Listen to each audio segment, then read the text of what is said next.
Pemerintah Indonesia baru-baru ini melarang peredaran iPhone 16 di pasar domestik. Keputusan ini langsung menjadi topik hangat, memicu perdebatan di berbagai kalangan. Ada yang menyebut ini sebagai langkah nasionalisme digital yang berani, sementara yang lain mempertanyakan apakah kebijakan ini terlalu kaku dan merugikan konsumen. Bagaimana alasan di balik pelarangan ini? Bagaimana Apple, sebagai salah satu raksasa teknologi dunia, merespons langkah ini? Mari kita telusuri lebih dalam isu yang sedang memanas ini.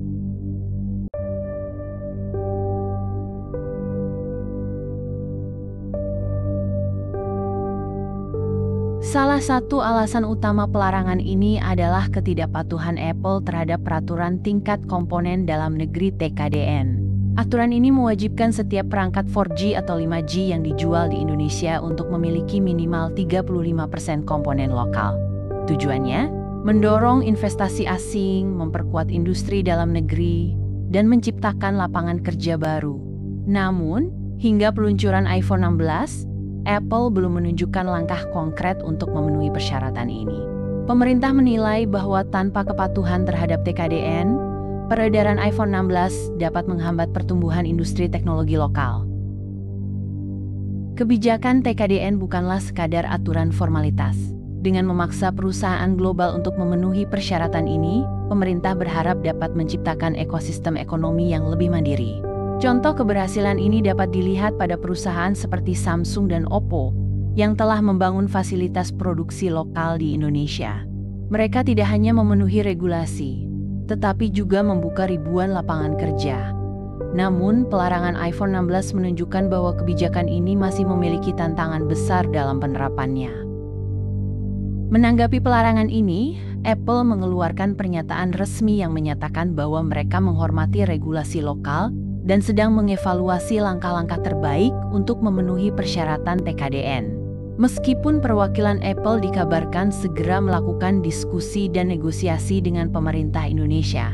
Namun, hingga saat ini, belum ada indikasi Apple akan segera berinvestasi di Indonesia. Pendekatan hati-hati ini menimbulkan pertanyaan, apakah Apple menganggap pasar Indonesia cukup penting untuk diakomodasi, atau mereka lebih memilih fokus pada pasar lain yang lebih fleksibel? Apple memiliki strategi yang unik di negara berkembang. Di India, mereka akhirnya mematuhi regulasi serupa setelah bertahun-tahun negosiasi, dengan membangun pabrik lokal yang meningkatkan pangsa pasar mereka secara signifikan. Di China, Apple bekerja sama dengan mitra lokal untuk memastikan kelangsungan bisnis mereka di pasar besar tersebut. Namun, di Indonesia, Apple tampaknya lebih memilih pendekatan minimalis, yang dapat berdampak buruk pada kehadiran mereka di salah satu pasar smartphone terbesar di Asia Tenggara. Dari perspektif ekonomi, kebijakan ini memiliki potensi besar untuk mendukung pertumbuhan industri dalam negeri. Dengan mendorong perusahaan asing memenuhi persyaratan TKDN, pemerintah berharap dapat menciptakan transfer teknologi, memperkuat infrastruktur manufaktur lokal, dan mengurangi ketergantungan pada impor. Tetapi, jika kebijakan ini tidak diiringi dengan insentif atau dialog yang konstruktif, ada risiko kehilangan investasi asing yang signifikan, termasuk dari Apple. Reaksi konsumen terhadap pelarangan ini beragam. Bagi sebagian pengguna setia iPhone, kebijakan ini mengecewakan karena membatasi akses mereka ke teknologi terbaru.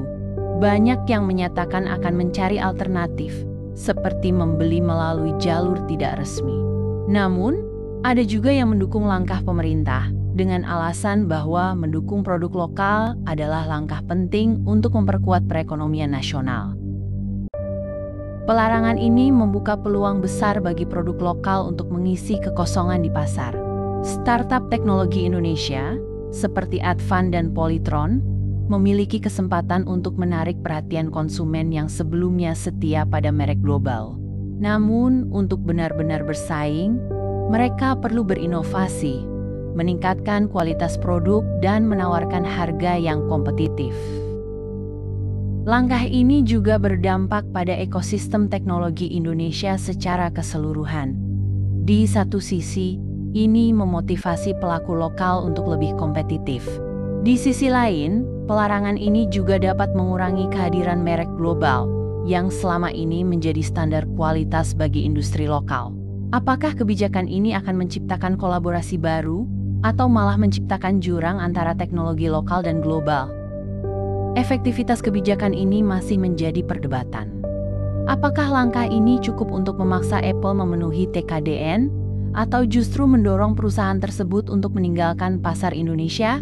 Negara-negara seperti India menunjukkan bahwa dengan kombinasi regulasi yang tegas dan insentif yang menarik, perusahaan global dapat beradaptasi. Namun, Indonesia harus berhati-hati agar tidak kehilangan daya saingnya. Pelarangan iPhone 16 menarik perhatian dunia internasional. Beberapa pihak memuji langkah Indonesia sebagai bentuk keberanian dalam melindungi ekonomi lokal, sementara yang lain melihat ini sebagai hambatan bagi perdagangan bebas. Langkah ini menunjukkan bahwa Indonesia mulai memposisikan dirinya sebagai pemain yang lebih aktif dalam ekonomi global. Pelarangan ini sebenarnya bisa menjadi peluang bagi Apple untuk berinvestasi lebih besar di Indonesia. Jika Apple memutuskan untuk membangun fasilitas manufaktur lokal atau bermitra dengan perusahaan dalam negeri, ini tidak hanya akan meningkatkan kehadiran mereka di pasar, tetapi juga membawa dampak positif pada ekonomi lokal. Kebijakan Indonesia dalam melarang iPhone 16 memiliki kemiripan dengan langkah yang diambil oleh negara lain seperti India dan China. Di India, pemerintah berhasil menarik Apple untuk memproduksi iPhone secara lokal melalui kombinasi regulasi yang tegas dan insentif menarik, seperti pengurangan pajak dan akses pasar yang lebih luas. Sementara itu, di China, regulasi ketat telah memaksa Apple untuk bekerja sama dengan mitra lokal, yang tidak hanya memastikan kepatuhan terhadap aturan, tetapi juga mendukung pertumbuhan teknologi domestik. Indonesia dapat belajar dari pendekatan ini, menciptakan kebijakan yang tidak hanya melindungi, tetapi juga mendorong investasi asing. Namun, menerapkan kebijakan seperti ini bukan tanpa tantangan. Pemerintah Indonesia harus menghadapi beberapa kendala utama, seperti kurangnya infrastruktur pendukung bagi investasi teknologi, proses birokrasi yang sering dianggap rumit, dan perlunya insentif yang cukup menarik bagi perusahaan global. Jika tantangan ini tidak segera diatasi, pelarangan iPhone 16 bisa menjadi bumerang yang menghambat masuknya investasi baru dan memengaruhi persepsi dunia tentang daya saing Indonesia. Apple sebenarnya memiliki peluang besar untuk berkontribusi pada ekosistem teknologi lokal. Dengan membangun pabrik atau menjalin kemitraan dengan startup teknologi Indonesia, Apple tidak hanya akan memenuhi persyaratan TKDN, tetapi juga membantu menciptakan transfer teknologi yang penting bagi pengembangan industri lokal. Ini adalah kesempatan bagi Apple untuk menunjukkan bahwa mereka tidak hanya berorientasi pada keuntungan, tetapi juga memiliki komitmen terhadap pasar yang mereka layani. Pelarangan iPhone 16 ini juga harus dilihat sebagai peluang bagi industri lokal untuk bangkit.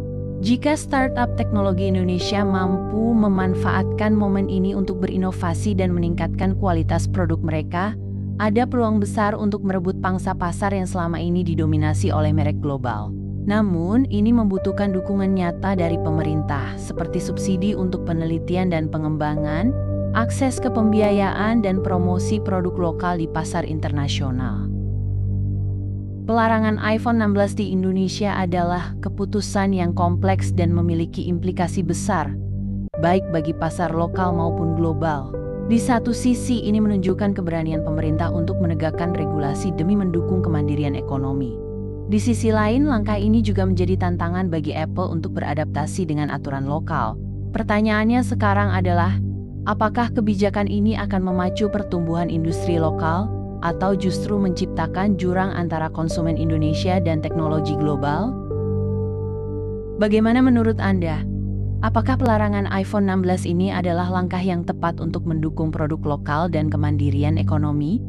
Atau apakah ini justru merugikan konsumen dan menghambat inovasi? Tulis pendapat Anda di kolom komentar.